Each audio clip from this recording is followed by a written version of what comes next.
बहुत अच्छा माहौल है।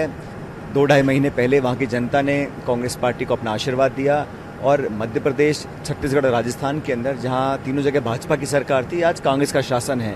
हमें लगता है कि हमारी जो तैयारियाँ हैं वो धरातल से मजबूती हम लोगों ने पाई है और हम लोग 25 में से 9 कॉन्स्टिट्यूंसीज़ में ऑलरेडी बड़ी सभाएं कर चुके हैं। लगातार मोमेंटम हमारे पक्ष में है और सरकार के बनने के प्रारंभ में जो हमने निर्णय लिए हैं, चाहे वो किसान की ऋण माफ़ी हो, बेरोज़गारों को पेंशन देने की बात हो, भत्ता देने की बात हो, प्रोक्योरमेंट्स की स्कीम्स हों, तो तमाम जो शुरुआत में हम लोगों ने घोषणाएं की हैं उससे एक बहुत सकारात्मक प्रभाव जनता में पड़ा है और हमें लगता है कि बहुत अच्छा प्रदर्शन हमारा रहेगा राजस्थान के। देखिए, भारतीय जनता पार्टी, अब ये तो कहेंगे नहीं कि हम चुनाव हार रहे हैं, तो कुछ तो बोलना पड़ेगा, लेकिन पब्लिक ने 2.5 महीने पहले जो भाजपा 200 में से 165 सीट जीती थी, 70 पे आके अटकी है, तो जनता ने भाजपा के शासन को नकारा है और वसुंधरा जी हों चाहे मोदी जी हों, दोनों भाजपा के ही हैं।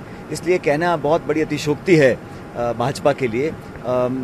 मेरा ऐसा मानना है कि हमारा जो मैनिफेस्टो आया है, जो नैरेटिव हम लोगों ने बनाया है, राहुल जी ने जो देश के सामने कांग्रेस पार्टी का विजन रखा है और हमारी सरकार ने जो काम किया है, इन दोनों बातों को देखते हुए मुझे लगता है कि बहुत अच्छा प्रदर्शन हमारा रहेगा तीनों स्टेट्स के अंदर। पार्टी ने जो इनके एलाइज थे, 5 साल तक शिवसेना ने पानी पी पी कर कोसा है बीजेपी को, अमित शाह जी को, प्रधानमंत्री जी को। अंत में जब उनकी स्थिति कमज़ोर हुई तो समझौता करना पड़ गया।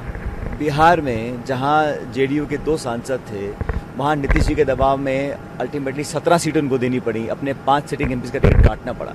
तो डेस्परेशन है, भयभीत हैं, घबराए हुए हैं कि कैसे चुनाव जनता के बीच में जाके वो लड़ें। जहाँ तक राजस्थान या बाकी स्टेट्स की बात है, ये जातिगत राजनीति करना या उसको देखकर अपना पॉलिटिकल सोच बदल देना, ये बीजेपी करती है। हम सिद्धांत पे लड़ते हैं, इश्यूज़ पे लड़ते हैं और राजस्थान में 36 कौमों ने मिलकर कांग्रेस को जिताया है और वही सब लोग दोबारा राजस्थान में जनता कांग्रेस पार्टी को आशीर्वाद देने वाली है।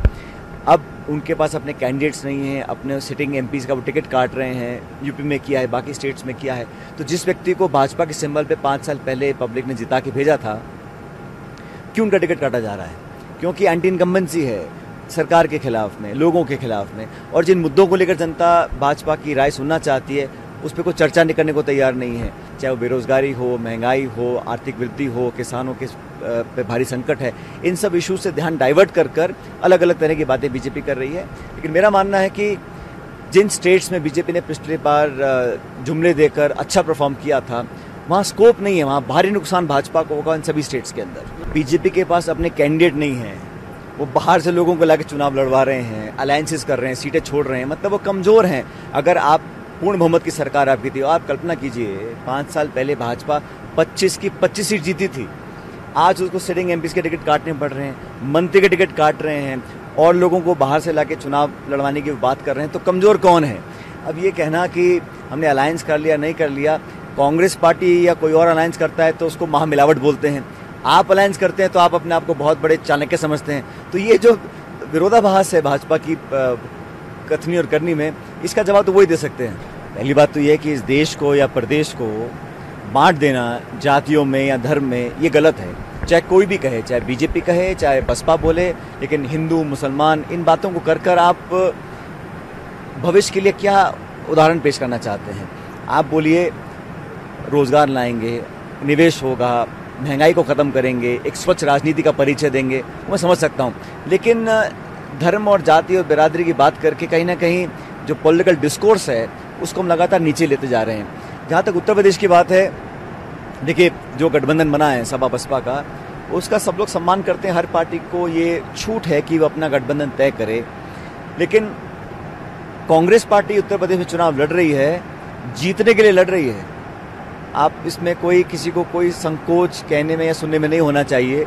2009 में कांग्रेस पार्टी के 20 सांसद आए थे 80 में से, आज भी हम एक एक सीट पर पूरी मेहनत के साथ सबसे मजबूत उम्मीदवार उतार रहे हैं। राहुल गांधी जी, प्रियंका गांधी जी प्रचार कर रहे हैं और हम फाइट कर रहे हैं जीतने के लिए। अब जीतेगा कौन एंड में, ये तो जनता तय करेगी। देखिए, हर व्यक्ति का अपनी राजनीति करने का अलग तौर तरीका है, वो उनको छूट है बोलने की। लेकिन मैंने कहा ना, कांग्रेस पार्टी एक बहुत पुरानी पार्टी है, बहुत संयम से, बहुत सोच समझ के अपनी बातों को हम लोग रखते हैं और हम हर व्यक्ति का आदर सम्मान करते हैं, चाहे हमको कितना कोई कोस ले, आलोचना कर ले, भला बुरा कह ले, लेकिन हम बहुत सी चीज़ें दूरगामी दृष्टि को देखते हुए करते हैं हमारा अल्टीमेट एम ये है कि यहाँ पर यूपीए की सरकार बने केंद्र में।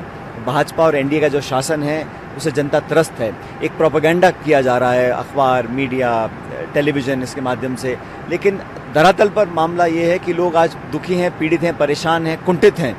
और जो कृषि वर्ग है या किसानी करने वाले लोग हैं, नौजवान लोग हैं, वो सब रोजी रोटी की बात करते हैं। और हमें लगता है कि उत्तर प्रदेश में बहुत भारी नुकसान बीजेपी को होगा। कांग्रेस अच्छा प्रदर्शन करेगी, लेकिन अल्टीमेटली 23 मई को जब नई सरकार का निर्माण होगा उसमें भारतीय जनता पार्टी की लगातार सीट कम होती जाएंगी और यूपीए के नेतृत्व वाली सरकार यहाँ बनेगी।